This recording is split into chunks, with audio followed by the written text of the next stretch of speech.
বাংলাদেশে কিছু গান্ডু আছে, তাদের মধ্যে কিছু কিছু গান্ডু আছে যারা বেনপি করে আর গল্লিক খায়। এই যে গল্লিক, এদের মাথার উপরে চাপিছে ততোধিক গান্ডু। এই গান্ডুগুলা পাবলিকের শান্টিং খায়, চান্দাবাজি আর ধান্দাবাজি করতে যায়, আর সেই রাগ ঝাড়ে আমার উপরে। ভাবতে এমন আমি তাদের ক্ষমতার বাড়া ভাতে ছাই দিছি। শোনেন ভাইজানেরা, ক্ষমতা ছেলের হাতের মোয়া না যে চাইলেই পাওয়া যায়। দিল্লি হনুজ দুরস্ত, আগে যান ক্ষমতার, তারপর কোয়েন যে আসিছি। যেই দলের নেতা কর্মীরা চান্দাবাজি কইরা টাকা কামায় আর চান্দাবাজি করতে না পারলে পেটে ভাত জোটে না, তারা আমার পেজে এসে লেদান, লজ্জা লাগে না? তারপরে আওয়ামী লীগের সাথে দল বেঁধে এসে লেদান। আমি কই নাই যে আপনারা চান্দা তুলে খান, আপনাদের দলের নেতাই কইছে। এই যে শুনেন, শান্টু শান্টু আপনাদের শান্টু মেরে দিছে, শুনেন। দল ক্ষমতা মেরে কিচ্ছু পাবেন না। এই কয়দিনে যা হয়েছে, গত এক বছরে ছোট ছোট চান্দাবাজি যা হয়েছে, এটা আমি হইতে দিছি। আমি কেন হইতে দিছি? এই জন্য দিছি যে 17 বছর আমার নেতা করবে কিছু খায় নাই। আপনাদের না বিন্দুমাত্র চক্ষু লজ্জা নাই, বিন্দুমাত্র কৃতজ্ঞতা বোধ নাই। যে পাতে খান সে পাতে হাগেন। 1975 15ই আগস্টে মুজিবরে ফুটা না করলে আপনাদের দলের জন্মই হইতো না। সেই 15ই আগস্টের বিপ্লবীদের বাঁচান নাই আপনারা। হাসিনা মামলা শুরু করেছিল, শেষ করতে পারেনি। আপনাদের টাইমে এসে জেলে রেখে দিচ্ছেন তাদের, যেন পরের টার্মে এসে ফাঁসি দিতে পারে, তাই করেছে। যে জামাত ছাড়া 2002 সালের নির্বাচনে ভূমিধ্বস বিজয় পাইতেন না, সেই বিএনপি আজকে জামাতের বিরুদ্ধে কামান দেখিচ্ছে। কামান, জামাত নাকি স্বাধীনতা বিরোধী, রাজাকার, আল বদর। তাও তো সেই টাইমে বিএনপি তার জোট সঙ্গীকে জিতাইছিল, ভোট টোট দিচ্ছিল। এই টাইমে জোট সঙ্গীকে ভোট টোট দিবে না। যে সমস্ত জোট সঙ্গীকে তারা নমিনেশন দিচ্ছে, তাদের তো এলাকায় ঢুকতে দিচ্ছে না। জোনায়েত শাকের বিরুদ্ধে দেখেন ঝাড়ু মিছিল করছে।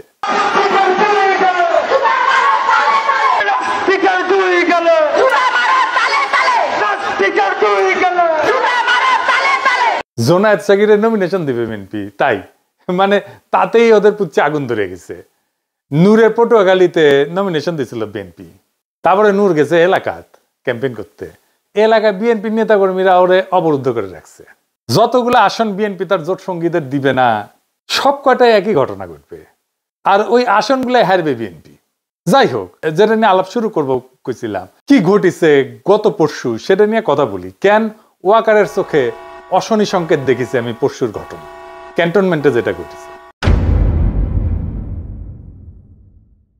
ঢাকা ক্যান্টনমেন্ট থেকে 46 ব্রিগেডের 8টা এপিসি মুভ করে জিয়া কলোনি থেকে বাইর হয় 11ই অক্টোবর রাতে 1:30 থেকে 2টার মধ্যে ঘটনাটা ঘটে। 4টা বাইর হয় আর 4টা বাইরে থেকে ভিতরে ঢোকে। এপিসি মানে জানেন তো, আর্মার্ড পার্সোনাল ক্যারিয়ারে, যে এটা এইগুলা এক একটা এপিসির সাথে 2টা করে জিপ বোঝাই সৈন্য ছিল। তার মানে একটা সময় 8টা এপিসি আর 16টা জিপ মুভ করেছে সিভিলিয়ান এলাকায় ক্যান্টনমেন্ট থেকে বাইর হয়ে। শুধু এইটা না, একই সাথে এয়ার ডিফেন্স আর্টিলারির সামনে ট্রুপস ডিপ্লয় করা হয়েছিল। জড়ো হয়েছিল ট্রুপস, কি কামে আর্মি জানে। 2 নাম্বার, আর্মি চিফের বাসার সামনে এক্সট্রা ট্রুপ ডিপ্লয় করা হয়েছিল, স্বাভাবিকের চাইতে বেশি। কেন আর্মি জানে। 3 নাম্বার, ক্যান্টনমেন্টের রাস্তায় যে ব্যারিকেড থাকে না, দেখেছেন তো যাওয়ার সময় ব্যারিকেড থাকে, ও ব্যারিকেড গুলো সরাই ফেলা হয়েছিল। ব্যারিকেড সরানোর মানে হইতেছে যেন দ্রুত ট্রুপস এবং যানবাহন মুভ করতে পারে। এটা ছাড়া তো আর কোনো কারণ নাই। আমি এটা যেভাবেই হোক খুব অথেন্টিক সোর্স থেকে জানিছি, এটা লাইভ করি, এবং আমি আশঙ্কা করি যে এটা একটা কু অ্যাটেম্প হইতে পারে। কেন এটা কু অ্যাটেম্প হইতে পারে? এটা 111 যে হইতে পারে, এটা তো বিএনপির মির্জা ফখরুল বহুবার বলছে। এই যে দেখেন পত্রিকাত বাড়িছে, এইটা সাহেব শুনে দেন নিজের মুখে কি কইছে। আমি সব কথা সব জায়গায় খুলে বলা যায় না, কিন্তু আমি আশঙ্কা করি যে আমরা যদি ঐক্যবদ্ধ না থাকি, আমরা যদি সতর্ক না থাকি, তাহলে যদি 1-11 মতো ঘটনা ঘটা এখানে অস্বাভাবিক কিছু নয়। 111 তো কুই ছিল নাকি? তো নিজের দলের নেতা 111 এর কথা কয়, আর আর্মি কুয়ের সম্ভাবনার কথা কইলে বিএনপির লোকেরা হাসাহাসি করে, মানে কই যায়। তা আমি এটা নিয়ে একটা লাইভ করি, কই যে এটা কুয়ের একটা প্রচেষ্টা হইতে পারে। আর রাস্তায় নেমে আসতে বলি ছাত্রদেরকে, যদি রাস্তায় এপিসি নামায়। যাইবার কিছুক্ষণের মধ্যে আমরা জানানো হয় যে সোর্সেই হোক যে এটা একটা রুটিন এক্সারসাইজ, এবং আমি সাথে সাথে ব্যাখ্যা করে পোস্ট দিচ্ছি এই যে এইটা। তারপরে তো শুরু হইলো ট্রল, একজন এক এক কথা কয়। ইন্টারেস্টিং হইতেছে, যেমন কেউ কেউ কইতেছে আমারটাকে লোক আসে নাই, যদিও আমি ব্যাখ্যা করে দিছি যে এটা আর্মি থেকে জানানো হয়েছে যে এটা রুটিন, এটা এক্সারসাইজ, রোটেশন হইতেছে। তো কয় যে আমারটাকে লোক আসে নাই, তো ভালো কথা। আবার একই লোক আমারে কয় যে আমি মবস্টার, তা আমার কথায় যদি লোক না আসে তাহলে আমি মব কেমনে তৈরি করি? আর আমি যদি মবই তৈরি করি তাহলে আমার ডাকে লোক আসবে না, এটা কেমনে হয়? হ্যাঁ, আমার ডাকে লোক আসে নাকি আসে না সেটা তো প্রমাণ হবে রাজনৈতিক লড়াইয়ের মাঠে। আমি তো রাজনৈতিক দল করি না, আমার কোনো দল নাই। যাদের দল আছে তাদের ডাকে কেমন লোক আসে ওটা আমরা দেখেছি, ওই অ্যাডম আমরা দেখেছি গত 17 বছর। খালেদা জিয়ার বাড়ির সামনে বালু ট্রাক সরানোর লোক পাওয়া যায় নাই। হ্যাঁ, আর এখন হ্যাডমের একেবারে হারকিউলিস হয়ে গেছে। অফিসের সামনে কর্মীর চাইতে পুলিশ বেশি থাকতো, দেখেছেন? সাধারণ মানুষকে রাজনৈতিক কর্মসূচিতে সম্পৃক্ত করার, আকৃষ্ট করার ক্ষমতা একজন রাজনৈতিক দলের বাইরের ব্যক্তি হিসেবে খুব অল্প কয়েকজন মানুষের আছে। খোদা তাআলার কৃপায় তার মধ্যে তালিকার নিচের দিকে হইলেও আমার নামটা থাকবে, একদম শেষ দিকে হইলেও থাকবে। কতদিন থাকবে জানি না, যতদিন সাধারণ মানুষের কথা বলবো ততদিন তো থাকবে আশা করা যায়। আর ওই শক্তি যখন মাঠে দেখাবো তখন ওই ঠাপের ব্যথা 1 সপ্তাহ যাবে না কলে, কয়ে দিচ্ছি সব জাউরাগুলোকে। যাই হোক, এখন আসেন দেখি কু করতে কত সেনা লাগে। মুজিবরে ফুটা করতে সাকুল্যে 300 সোলজার গেছিল, জিয়াকে হত্যা করতে গেছিল মাত্র 40 জনের একটা দল। একটা কু করতে বেশি লোক লাগে না রে বেকুবের বাচ্চা গান্ডু। বাংলাদেশ ঘর পরা গরু, তা আমরা সিঁদুরে মেঘ দেখলে ভয় পাবো। 8টা এপিসি আর 16 জিপ সৈনিক যে কোনো দুর্ঘটনা ঘটানোর জন্য যথেষ্ট। নিজেদের একটা নৌবহর শান্তির সময় এক জায়গা থেকে অন্য জায়গায় গেলে শত্রু দেশকে ইনফর্ম করে সেনাবাহিনী, সিভিল প্রশাসনকে না জানায় গভীর রাতে এপিসির মুভমেন্ট, এটা কোনোভাবেই গ্রহণযোগ্য না। সোজা কথা, ফুল স্টপ। আমার আশঙ্কা যে এটা ওয়াকার একটা পরীক্ষা করেছে যে আমরা কেমন রিয়াক্ট করি। গান্ডুদের আফসোস যে এটা কেন পিনাকে আগে জানলো, তারা কেন জানলো না আগে? আগে জানবো কেমনে রে বেকুবের বাচ্চা?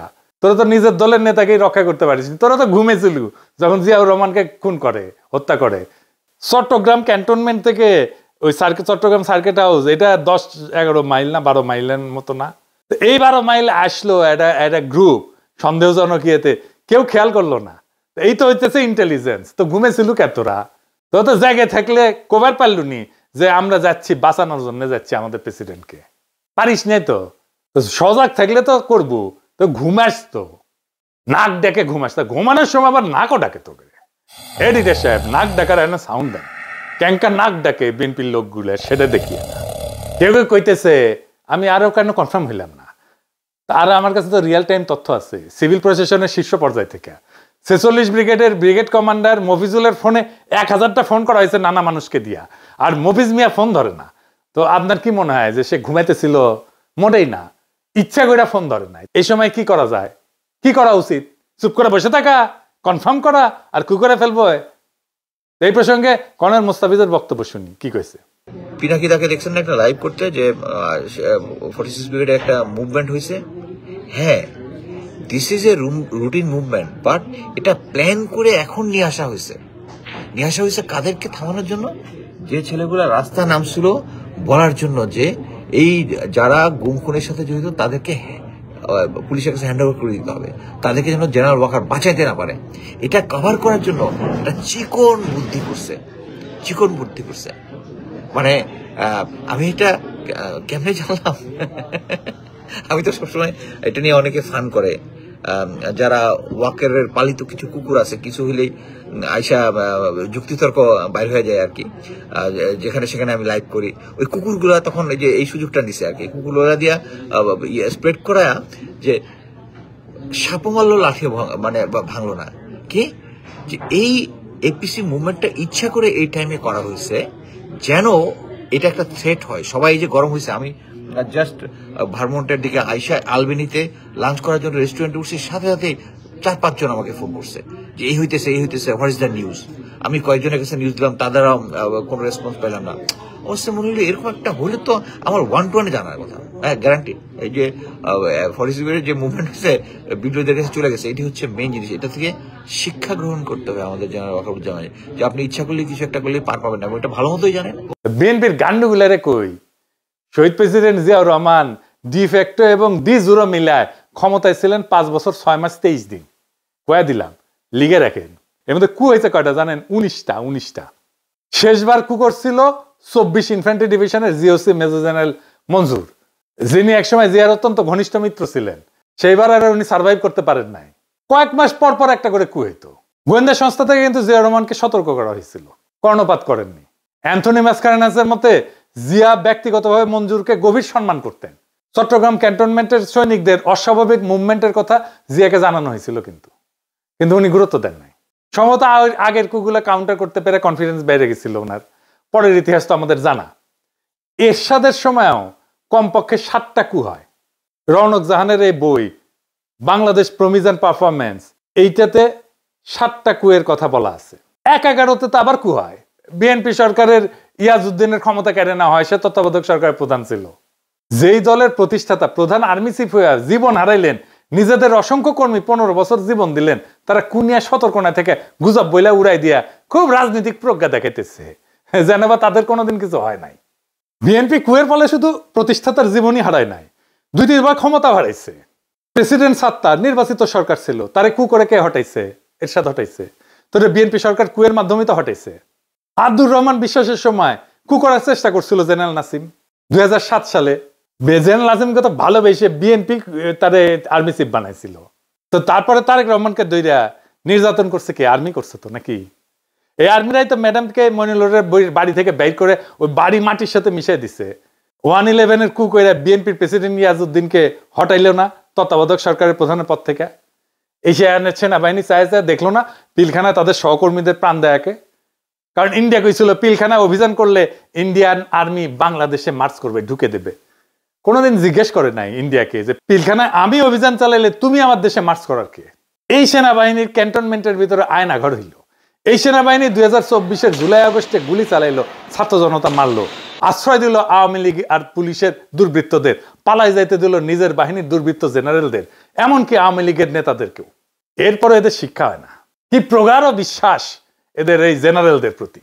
আর একটা জিনিস বিএনপির গান্ডু ছাপরি বুদ্ধিজীবীদের জানায় দিই, ওরা জানে না কি সেটা। আসেন এটা দেখি। বিএনপি সরকারও তো ভারত 2007 সালে জানুয়ারি না, তার 2.5 বছর আগে 2004 সালে সেপ্টেম্বরে কু করে ফেলাই দিয়ে হাসিনাকে ক্ষমতা বসাই তো আজীবনের জন্য। এর জন্যই তখন বাংলাদেশে একের পর এক রহস্যজনক জঙ্গি হামলা হওয়া শুরু করে 2004 সাল থেকে। এরপরে রহস্যজনক ভাবে 21শে আগস্ট গ্রেনেড হামলা হওয়ার পর বাংলাদেশ সেনাবাহিনীর প্রাক্তন সেনাপ্রধান এবং আওয়ামী লীগের 1996-2001 সালে সাবেক জ্বালানি মন্ত্রী নুরুদ্দিন খান সেপ্টেম্বর মাসে আমেরিকান রাষ্ট্রদূত হ্যারি কে টমাসের সাথে দেখা করে আমেরিকান সরকারের গ্রিন লাইট চায় কু করার জন্য। কু করার জন্য। এবং এই জন্য সে সেনাবাহিনীর বিভিন্ন কর্মকর্তার সাথে কথা বলে রাখছিল। আমেরিকান রাষ্ট্রদূত এরপর তৎকালীন বিএনপির স্থায়ী কমিটির সদস্য লেফটেন্যান্ট জেনারেল অবসরপ্রাপ্ত মাহবুবুর রহমানের সাথে দেখা করে এবং এই বিষয়টা জানায়। বিস্ময়করভাবে মাহবুবুর রহমান এই ব্যাপারে খুব বিস্ময় প্রকাশ না কইরা রাষ্ট্রদূতকে উত্তর দেয় যে আমেরিকা যদি গ্রিন সিগন্যাল দেয় তাহলে অবশ্যই কু হবে। হ্যাঁ, বিএনপির নেতা সে বলতেছে কু হবে। তিনি তার নিজের দলের প্রধানমন্ত্রী খালেদা জিয়াকে সেই মিটিং এ তুচ্ছতাচ্ছিল্য করে কথা বলে। এই হচ্ছে বিএনপির নিজেদের ভিতরের ঐক্য। আর এবার যদি কইতো তাহলে বিরানি আমলম, কচু খেতি, ওয়াকারের পথবালক কেউ আগায় আসতো না। উল্টা এরা জেনারেল মাহবুবের মতো বিএনপিকে গালিগালাজ করতো। সেই সময় তখন আমেরিকান সরকার কনভিন্স হয় নাই যে বাংলাদেশে ইসলামী জঙ্গির উত্থান ঘটছে। সেই জন্য হ্যারি কে টমাস করতে গ্রিন লাইট দিতে অস্বীকার করে। এইটা কেমনে জানলাম আমি? সে হ্যারি কে টমাস এই ঘটনার বিস্তারিত বিবরণ 2004 সালের 16 সেপ্টেম্বর তার নিজের বস আমেরিকার পররাষ্ট্রমন্ত্রীর কাছে একটা সিক্রেট কেবল টেলিগ্রাম করে পাঠায়। সিক্রেট টেলিগ্রাম আমি কেমনে পেলাম? এটা উইকিলিক করে দিছে। এই টেলিগ্রামটা উইকিলিক্সের অন্য সব দলিলের সাথে প্রকাশ করা হয়েছিল। এখানেও আছে, দেখেন এডিটর সাহেব দেখেন। গান্ডু মূর্খ সদা বিএনপির ছাত্রী বুদ্ধিজীবী পড়িস সেগুলা। এরপরের ইতিহাস তো সবার জানা। 2005 সালে বাংলাদেশে হঠাৎ করে অনেক অনেক রহস্যজনক জঙ্গি হামলা হওয়া শুরু করলো। এর সাথে 63 জেলাতে একসাথে বোমার বিস্ফোরণ ঘটলো। ইন্ডিয়া, প্রথম আলো, দিল্লি স্টার এই সময় ক্রমাগত আমেরিকার কান ভারী করতে থাকলো যে বাংলাদেশে জঙ্গি হামলার, হিন্দু নির্যাতনের বানোয়াট খবর দিয়া। এইসব রেকর্ডে উইকিলিক্সে আছে। অবশেষে আমেরিকা কনভিন্স হয়, 2007 সালে কু করার গ্রিন লাইট পায়। ভারতীয় মদতপুষ্ট কুলাঙ্গার মইনু 111 ঘটায় এবং ফখরুদ্দিনকে ক্ষমতায় বসায়। তারপরে ইতিহাস সবার জানা। তারপরে বিএনপি শিক্ষা হয় নাই। এখনো হাসিনা রেখে যাওয়া উচ্ছিষ্ট সেনাবাহিনীর জেনারেলদের পা চাটে আর ইন্ডিয়ার কাছে গিয়ে পেন নাম ঠুকে। বিএনপি যখন গোয়া মারা খায় তখন এর আবাল বুদ্ধিজীবীরা পালায়, এরাও পালাবে। বিএনপির বাকি নেতা কর্মীরা কাটতে কাটতে আবার আল্লাহর কাছে বিচার দেবে যে ইনকা কইরা শালার পুত ভোট দেন জান আবার ঠিক সুদাও। সবাই হাত তোলেন। ওই শালার পুতরা মুনাজাত কর, মুনাজাত কর। ঘুরে শালার বুতারা মুনাজাত ধর মাইক আনতে বলছেন আল্লাহ তোমার কাছে বিচার দিলাম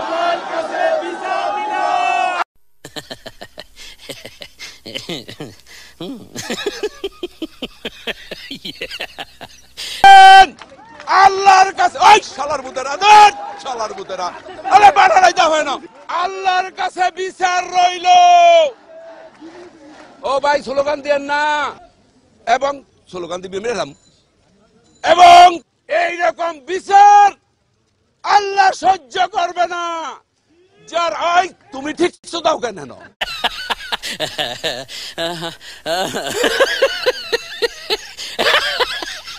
আমরা হাসিনারে হটাইছি কিন্তু সিভিল মিলিটারি ব্যুরোক্রেসিরে হটাইতে পারি নাই। এটাই জুলাইয়ের ব্যর্থতা। যারা হাসিনা শাসনে খুঁটি ছিল তাদের নিয়ে আমরা তেমন কিছু করতে পারি নাই। খুবই অল্প আমলাদের বিরুদ্ধে মামলা হয়েছে, বেশিরভাগ পলাতক আমলাদের বিরুদ্ধে মামলা হয়েছে, অথচ তার আতঙ্কে ছিল অক্টোবর পর্যন্ত 2024-এর। সাম্প্রতিক সময়ের একটা ঘটনা বলি, রাজনৈতিক ঘটনা। 2016 সালে এরদোগানের বিরুদ্ধে কু করার চেষ্টা করলো সেনাবাহিনীর আলট্রা সেকুলার অংশ। বাঙ্গুল্যান্ডের আলট্রা সেকুলাররা কিন্তু খুব খুশি হয়েছিল তখন। এরদোগান পাওয়ার কনসলিডেট করে যারা প্রত্যক্ষ এবং পরোক্ষভাবে কুয়ের সাথে যুক্ত ছিল তাদের মেরুদণ্ড একেবারে ভেঙে দিছে, তামা তামা করে দিছে, গুড়া গুড়া করে দিছে হাড্ডি। প্রায় 10,000 সেনাবাহিনীর অফিসার আর সৈন্যদের চাকরি গেছে, জেল হয়েছে। তদন্তে 20 লাখ লোককে জিজ্ঞাসাবাদ করা হয়েছে, সিভিলিয়ান আমলা সহ 1.5 লাখ লোকের চাকরি গেছে, জেল হয়েছে। এত লার্জ স্কেলে সিভিল মিলিটারি ব্যুরোক্রেসির পার্জিং আধুনিক কালে আর কোথাও হয় নাই। বাংলাদেশে এই একই কাজ করার দরকার ছিল। বাংলাদেশের মানুষের বিরুদ্ধে অপরাধ করার জন্য বাংলাদেশের সিভিল আর মিলিটারি ব্যুরোক্রেসির এভাবেই সাইজ করতে হইতো। খোদা তাআলা যদি তৌফিক দেন এই কাজ করব, দরকার হলে এরদোগান যে প্রসিকিউটর দিয়ে এইভাবে সাইজ করেছিল তারে হায়ার করে নিয়ে আসবো বাংলাদেশে ইনশাল্লাহ। আমরা জানি 3 দিন আগে আইসিটি ওয়ারেন্ট ইস্যুয়ার করার পরে আর্মির টপ ব্রাস ক্ষুব্ধ এবং সম্ভবত শঙ্কিত। এই অবস্থায় আর্মির এত বড় একটা ট্রুপ মুভমেন্টের উপরে আমাদের নজর রাখতেই হবে দেশের স্বার্থে। এই মুভমেন্টে কোনো মিলিটারি চেষ্টা প্রস্তুতি হোক বা না হোক, সিভিল অ্যাডমিনিস্ট্রেশনকে এই মুভমেন্টের আগাম খবর না দেওয়াটা নিয়মের ব্যতিক্রম। এই মুভমেন্ট অত্যন্ত অস্বাভাবিক। যদি হঠাৎ দেখি যে একটা মিলিটারি কু শুরু হইতে চলতেছে, আমরা আমাদের সাধ্যমতো সেই কুকে ঠেকানোর চেষ্টা করব দেশের সাধারণ মানুষের সম্মিলিত শক্তি দিয়া। পারি না পারি অন্য কথা, বড়সড় কিছু ঘটার আগেই প্রিএমটিভ মেজার হিসাবে যা যা পদক্ষেপ নেওয়ার তা নিব। আপনারা এইটা বুঝে দেখেন কিভাবে আওয়ামী লীগ, বাকশালী আর বিএনপি আর কচু খেতি ওয়াকারের পদ ভালো একই সাথে আমার পিছে লাগে, একই সাথে। তার মানে এদের একটা ঐক্য আছে। ইন্ডিয়া, বাকশালী, আওয়ামী লীগ, ওয়াকারের পদ বালক, এরা সব এক গোয়ালের গরু। আমাদের ছাত্র জনতা জুলাই বিপ্লব করে হাসিনার ফ্যাসিস্ট শাসনের পতন ঘটাইছে। মনে রাখবেন, আমাদের ক্ষমতা আছে কু ব্যর্থ করার। আমরা নিশ্চিত আমরা যারা সবাই জুলাই বিপ্লবকে অন করি, আমাদের দায়িত্ব হবে যদি আদৌ তেমন কোনো ষড়যন্ত্র হয়ে থাকে এবং ভবিষ্যতে কখনো কুয়ের পরিকল্পনা হয়ে থাকে, তার বিরুদ্ধে সর্বশক্তি দিয়া রুখে দাঁড়ায় সেটাকে ব্যর্থ করে দেওয়া। এই কু ব্যর্থ করার লড়াইও হবে আমাদের বিপ্লবের অংশ। এই বিপ্লবকে রক্ষা করার দায়িত্ব আমাদের সবার। ইনকিলাব জিন্দাবাদ।